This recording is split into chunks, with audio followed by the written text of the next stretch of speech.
On a quiet afternoon in the sleepy town of Rockview, the doors of Chase Bank creaked open, and an old, ragged man stepped inside, drawing little attention at first. With a heavy sack slung over one shoulder and his face partially hidden beneath the brim of a worn cap, he shuffled forward slowly. The few customers barely glanced his way, and the staff behind the counter exchanged amused glances. He looked like someone who might ask for spare change, not someone who would make a bold declaration. But as he reached the center of the lobby, he raised his head, revealing sharp eyes full of quiet determination. Then, in a calm but steady voice, he declared, "This bank is mine." At first, the room erupted in laughter. Security began to approach, assuming he was confused or mentally unwell. Yet the old man didn't flinch. Instead, he let his sack drop to the marble floor with a heavy thud, silencing the room. He repeated himself, this time more firmly, "I am not confused. This bank belongs to me." From that moment, what seemed like a harmless interruption began to feel like the beginning of something far more serious, something no one in the room was prepared for. At first, no one took the old man seriously. The moment he claimed ownership of the bank, quiet chuckles rippled through the room. A young teller leaned over and whispered to her colleague, both trying to suppress their laughter.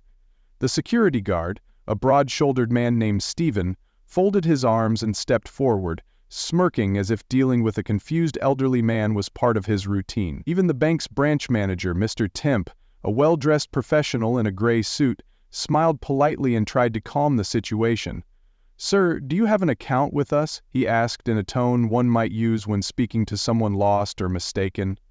The entire room, filled with polite laughter and dismissive glances, treated the scene as nothing more than a brief interruption in an otherwise normal day. Nobody believed for a second that this frail old man, wrapped in layers of worn clothing, could possibly be telling the truth.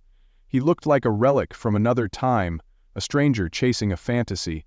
But the laughter masked a deeper arrogance, the belief that such a claim was simply impossible, the notion that someone like him, so seemingly powerless and forgotten, could once have built something as grand as Chase Bank, felt ridiculous. Yet even as the crowd laughed, the old man remained still, calm, and unshaken. It was in that moment of careless mockery that the first seeds of doubt were planted. Because he didn't laugh with them. He knew something they didn't. Just as the laughter reached its peak, the old man shifted the heavy sack off his shoulder and let it fall to the marble floor with a deep, echoing thud. The sound alone was enough to silence the room. All eyes turned to him, their amusement fading into curiosity. Then, with slow, deliberate movements, he crouched down and opened the sack. No one was prepared for what came out. Instead of the rags or scraps they had expected, thick bundles of faded banknotes tumbled out, each one wrapped in paper bands bearing the original Chase Bank logo, a design that hadn't been used in over 50 years. The room fell completely silent. Then came an old dusty leather ledger, its pages yellowed with age but still intact. The manager, Mr. Temp, stepped forward, his eyes fixed on the contents with disbelief. "What is this?" he whispered, his voice stripped of its earlier amusement. The old man answered with a single word, "Proof." The moment felt surreal. Security didn't move, staff didn't speak, and customers barely breathed. Everything they thought they knew had shifted in an instant. The sack, once dismissed as junk, now held the weight of history. There was something unsettling about the authenticity of those items, their smell, their texture, their undeniable age. This wasn't a prank or a fantasy. Something real, something forgotten and long buried, had just resurfaced, and as the bank stood frozen in place, the realization began to spread. This man had not come to cause trouble, he had come to reveal the truth. As silence blanketed the bank, the old man slowly stood up, his eyes meeting those of the stunned manager. "My name," he said steadily, "is C.K. Kirby." The reaction was immediate. A soft gasp escaped from a woman near the counter, while a man near the entrance muttered the name to himself in disbelief. C.K. Kirby was more than just a name, it was a legend, a story whispered through the halls of the bank's earliest days. Supposedly he had died decades ago, but now, standing in the middle of the marble floor, was someone claiming to be him. Mr. Temp blinked, visibly shaken. "That can't be. C.K. Kirby would be over 100 years old." The old man nodded slowly. "And yet, here I am." He reached into the sack once more and handed over the aged ledger. Temp took it with trembling hands, flipping through its brittle pages. There, in unmistakable ink, was the name, C.K. Kirby. Signatures, dates, notes written in a style long faded from memory. They matched the framed documents that hung on the bank's very walls. The room felt different now, as if time itself had folded in on that space. People stared not just at a man but at a living piece of history. The laughter that had once filled the lobby was now replaced with wide eyes and murmurs of disbelief. C.K. Kirby, the founder, the forgotten builder, had returned not as a ghost, but as flesh and blood, and with him the buried truth had begun to rise. As the shock settled over the room, Mr. Temp dared to ask the question lingering in everyone's mind. "If this is true, what happened to you?" The old man's expression darkened, his jaw tightening with restrained emotion. "I was betrayed," he said coldly, each word laced with the bitterness of a wound that never healed. "By my own business partner, John Williams." A ripple of recognition passed through the staff. That name still held weight in the bank's legacy.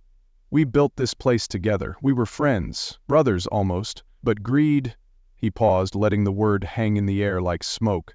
"Greed changes a man." He explained how John had manipulated the board, claimed Kirby was no longer fit to manage the bank, and had the legal documents altered behind his back. "One day I was signing checks, the next, I was being escorted out. My name erased, my legacy gone." His hands trembled slightly as he looked around the grand lobby. "They built this place on my back and then buried me under it." The room felt colder. The marble floors and gold accents now seemed tainted by stolen dreams. The betrayal wasn't just personal, it was institutional, woven into the very walls of the bank. "I fought to reclaim it," Kirby said, voice low. "But doors kept closing and people turned away. Eventually I vanished. Because that's what they wanted, for me to disappear." His words landed with the weight of decades, and for the first time no one in the room could look him in the eye. As the old man spoke, the room remained frozen in a mix of disbelief and dawning realization. Then, without a word, he reached into the sack one final time. This time what he pulled out wasn't money or an old ledger, but a thick stack of yellowed documents.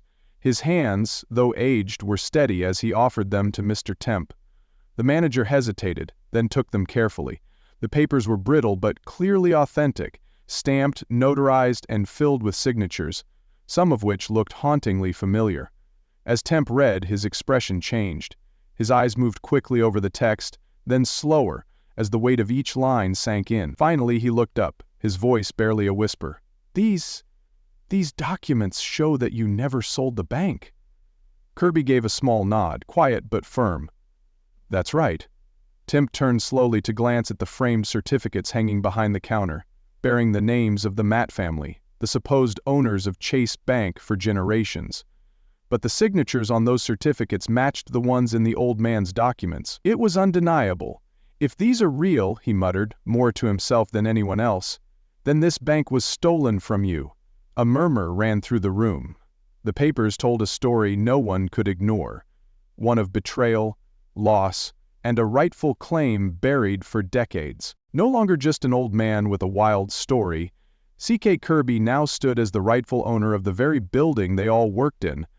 The truth had been unearthed. The atmosphere inside the bank shifted like a sudden change in weather. Where there had once been laughter and smug smiles, now there was only silence, thick, tense, and heavy.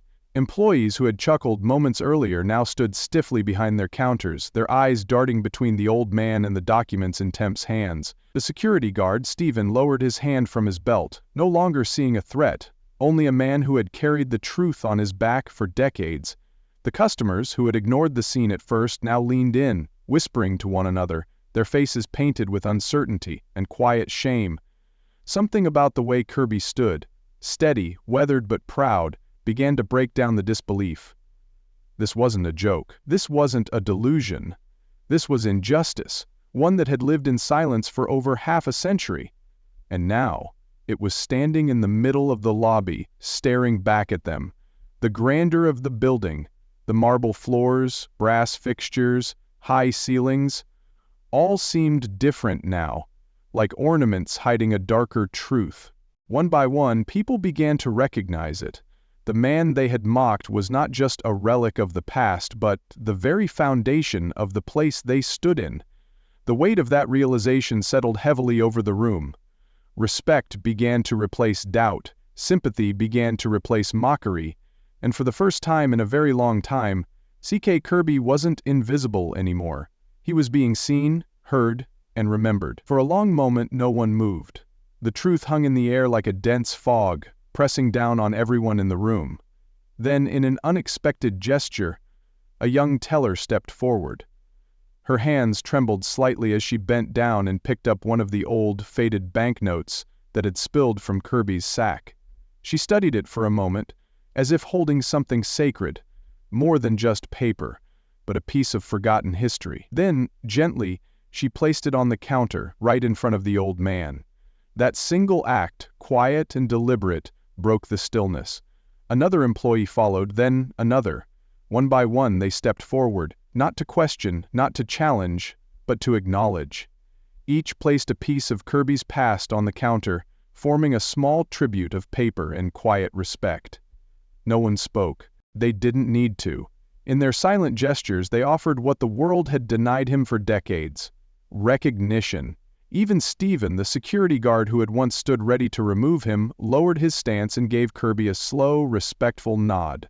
The mockery had vanished, replaced by something deeper: understanding. C.K. Kirby watched it all with tired eyes.